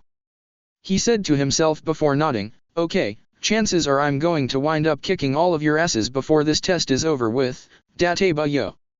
Uzumaki Naruto, remember the name. The sound of Ino and Shikamaru face-palming went up through the silence of the room. Stop pointing at Samui already. A dark-skinned girl with long red hair and amber eyes said irritably. She had a kumo headband with a white cloth worn in the style of a bandana on her head and wore a long grey dress with short sleeves. On her back she carried a rather large katana with a white handle. That kid is obviously off his rocker. A boy with short white hair wearing a hooded sweatshirt and dark pants frowned as he stuck a sucker into his mouth and shifted around his own katana, also with a white handle, on his back. But Kurui, what if that guy is a proctor out here to give buys to the next part of the exam for teams with a rookie of the year on them? He then gasped silently, or what if he's eliminating teams with a rookie of the year on them? Shit. He pointed over to the third member of the team. This is all your fault, Samui. Idiot. Kurui said as she hit Amwa over the head. That's completely asinine. Samui, a girl with neck-length blonde hair and sharp blue eyes, simply looked over at Naruto, who was done with his little outburst. She wore a low-cut gray blouse that did very little to hide her impressive bust for a girl her age, a short skirt in a darker shade of gray, and high-heeled boots. Horizontally on her lower back she had a tanto strapped to her person. You two are seriously going to argue over something a blowhard kid said? That's really not cool. She said calmly. Still, that name Uzumaki seems very familiar for some reason. For a few more minutes the teams were all in glorified standoff mode until the massive set of doors at the farthest end of the room opened up wide enough for a person to walk through. A tall dark-skinned man with shaggy white hair and a laid-back look on his face walked into the main meeting room. He wore a high-collar sleeveless black zip-up shirt and black pants with a kumo gaku or white flak jacket. On his right and left shoulders he had tattoos of the kanji symbols for water and lightning. The man stopped in his tracks and looked over the room full of international genin. There are now 158 teams comprising 474 genin. 63 from Konoha, 66 from Iwa, 48 from Kiri, 102 from Kumo, 51 from Suna, and the rest of you know how many of you there are here. Sorry guys, I'll just get to the point. He gestured to the hall that they were in. Welcome to the Chunin exams. This is your shot. Trying to inspire the brats, Darui-san. A gruff voice said as heavy footsteps rang out. Through the open doorway a large imposing man with a Konoha headband in a full bandana style on top of his head walked out. He wore a black uniform underneath an open black trench coat that he currently had his pockets in. Alright punks, shut up and listen. As I've just said, my colleague from Kumo is named Darui. I am Marino Ibiki, and as of now I own you all until this test is complete. He and Darui looked at each other before nodding and turning on their heels to head through the doors. Get off of your useless asses and follow us. Ibiki ordered. Darui shook his head at his fellow lead proctor's rashness. Stay with your teams and prepare to get into lines as you come through the door. He informed the genin. Thus they did as instructed and stood side by side with their teammates as they walked through the doors that had been opened wider to accommodate the coming crowd.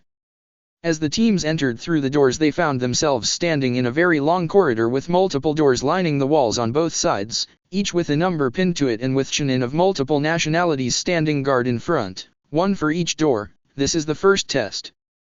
Darui said as he began to calmly explain how things were going to work for the first exam. It's easy, but it's going to suck for one person on each team. Sorry. This gave ways to looks of confusion on many faces. You will all be given a password that will open the door to your room from the outside by way of the proctors standing out front. 2 of each team will be posted in the room while the third member will be in the room across the way. Ibiki gave the genin a manic smirk that unnerved many of them. It's so good that there are an even number of teams. It means that no one gets a bye. The member that is alone in the room with another team's pair will be bound in some way, keeping them from escaping. From there the team that has the hostage will proceed to coax the password to the room that has their own teammate trapped across the way. His smirk turned into a full-blown grin. The only restraints on getting this information are that you cannot kill or maim your hostage. No permanent damage can be done. You have 45 minutes to get the password needed to free your teammate. If you fail to free your teammate in the allotted time, if your lone teammate cracks under whatever pressure he's put under before he is freed, if you lose your hostage, then you fail the exam. This way the numbers will be immediately cut in half, at least. What? That's not fair. Ibiki sneered at the simpering protests. The ninja world isn't fair. If you haven't realized that yet, then you obviously aren't ready to be promoted. If you choose to refrain from taking part, then you are automatically giving the team you are assigned a cross from a free pass to the next round. He turned with his trench coat flowing dramatically. The choice is yours in the end. Darui shrugged and tried to follow up. The entire team has to take part, and I know that it sucks, but it'd be dull for you to come all this way and cop out without even trying just because you're scared. Shikamaru was sweating, as were Ino and Naruto. Troublesome. Why didn't he just come out with it and say that the one team member separated from the others will be getting tortured? It's so not my day today. His train of thought stopped as he and his team were handed a plain closed scroll per person. They all opened their scrolls and got their room number and password from the scroll. Naruto looked at his scroll and nodded before shutting it and patting Shikamaru on the back. Well, I'll see you guys in a few, he said as he immediately marched to the room directly across from the one they were assigned. Wait! Ino shouted, moving in front of him before he could get there and get tied up by the other team. Why are you the one that has to go? Send Shikamaru instead. Shikamaru paled before glaring at Ino. Why don't we just send you? Ino looked over at the team of all-male Suna ninja, giving her creepy looks that made her skin crawl. No. Exactly. Naruto said with a dry look on his face. What's the worst that can happen? They mess me up for a good 30 minutes until you guys get the password out of the guy they send. I can do that. He waved it off and rubbed the space between his nose and mouth absently. I'll heal from whatever they do in like 10 minutes anyway, won't I? Shikamaru sighed. I guess that just means that me and Ino will have to work double time to get him out. Alright, Naruto. I don't like it, but whatever. He finally decided that it was the best course of action. As shitty as the ultimatum was, someone had to go and Naruto was volunteering. It wasn't like they had a better option anyway. Darui waited next to Ibiki for 10 minutes and allowed the genin to work out who was going. There were still arguments going on. Teams were falling apart all over the corridor over who would be sent as the hostage. Others looked prepared, albeit grim, but they looked ready to go. Ibiki then looked at the door that had Team 10 in front of it, looking at the Suna team across the hall that they would be swapping hostages with. Shikamaru and Ino looked deadly serious, but Naruto was just stretching out as if he was about to exercise, not a hint of apprehension on his face. That kid's either got a poker face that could clean a casino out, or he's got no nerves at all, or he's crazy. Darui sighed and called out in the hall with a massive echo in his voice, hostage swap now. Naruto gave one last confident look to his team before walking across the hall, an older Suna genin taking his place as Ino quickly bound his hands and feet as they guided him into their intended room.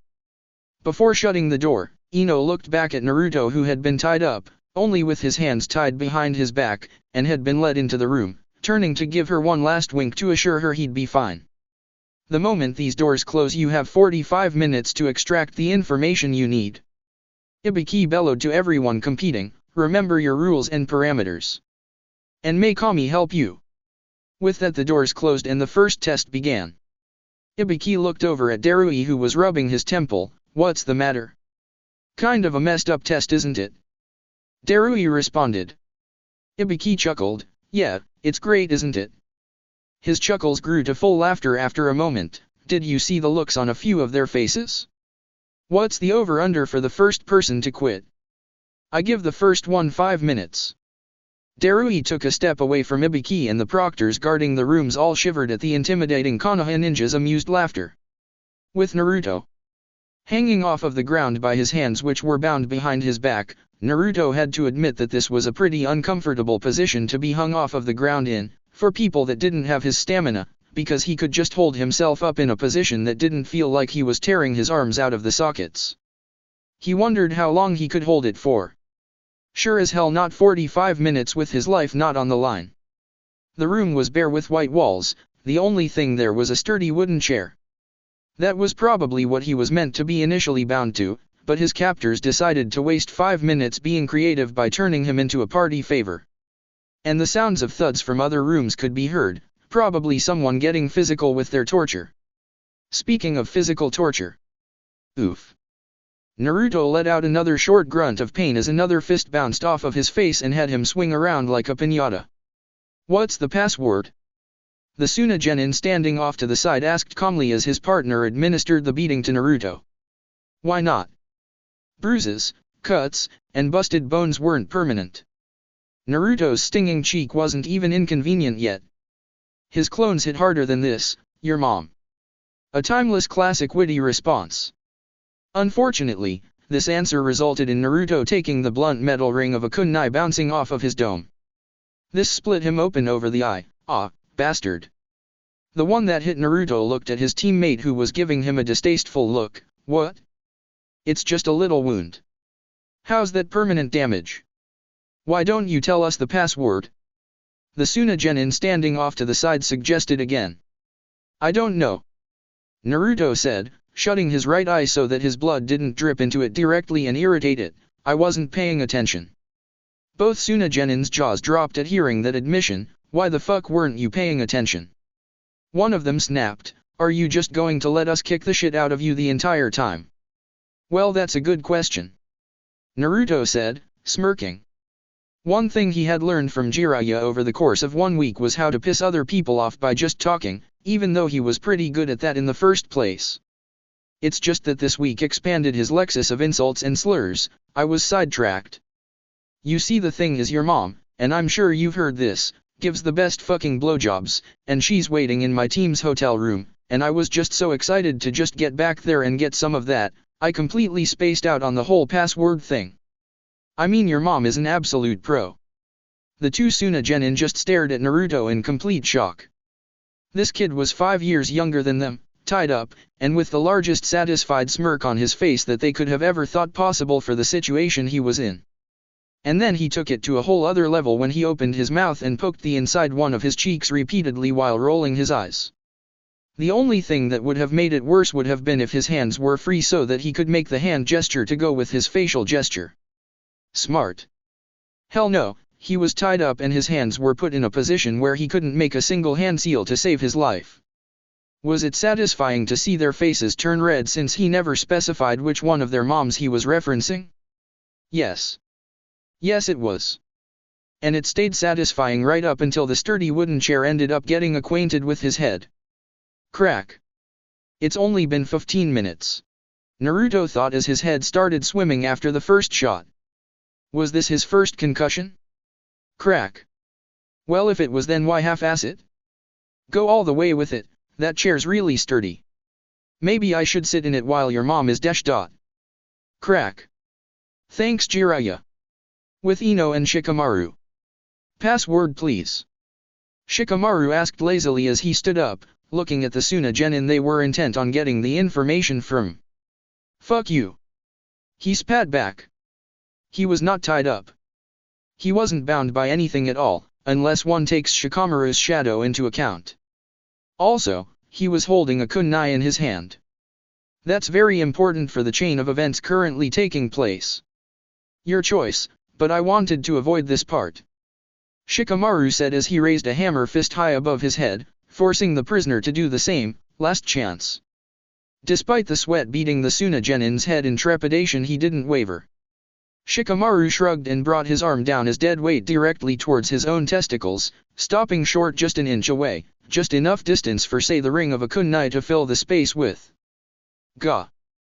Tears sprang to the Tsunagenin's eyes. No. No more. Not again. He said as he saw Shikamaru stretch his legs further apart, forcing him to do the same. No. AHH. And then Shikamaru did a deep squat, forcing him to do the same. Needless to say, after 15 minutes of this, it was a testament to his endurance that he was still going. There you go. Shikamaru said in a bored voice, still holding the position to torment him more. Ino sat in the chair provided to them, tapping her foot impatiently, and stood up angrily, stomping over to the Suna Genin as she fished through her pouch. Listen up, asshole. She pulled out a single senbon and placed it near his junk. This is a powerful paralysis serum. She then proceeded to stab him in the groin area with it. Enjoy. No permanent damage allowed. The Genin cried out as he could feel it taking place. This is illegal. Can't prove I did anything. Ino said with a smirk. You still have everything, and for all anyone else knows you were always impotent. She stood back and crossed her arms. But I do have the antidote. Because even if we fail, you'll never get it up again. With that, his eyes widened. The password is Naruto. Ino and Shikamaru's faces both registered shock. So much so that Shikamaru dropped his jutsu, enabling the Suna Genin to finally fully collapse to the floor in a twitching heap. Bullshit. Shikamaru uttered, not believing that for a moment. It's true. The Suna Genin cried out, rocking back and forth from his side on the floor as he held his goods. Now what about the antidote? He asked hysterically. It'll wear off in a few hours. There is no antidote. Ino said snappishly as she walked outside, rather angry. That's some kind of messed up joke. After all that, and all we had to do was say Goldie-kun's actual name to get him out. What the fuck? She marched up to the proctor guarding the door, forcing him to back up at how angry she seemed. Naruto. She said simply. You pass. The Chunin proctor said in response as he turned to unlock and open the door up. Whoa. He said once he opened the door. Ino looked inside and had to blink at what she saw. Wow, hi Goldie-kun. Hey Ino. Naruto said, sitting on the chair that had just been used to bash his skull. He had a band-aid over his eye and on his adjacent cheek, places where he had suffered wounds, while two of his clones were angrily getting their licks in as they kicked at the downed Suna Genin that had been tormenting him. Ino walked inside and looked around. How did you get yourself free? It's a funny story.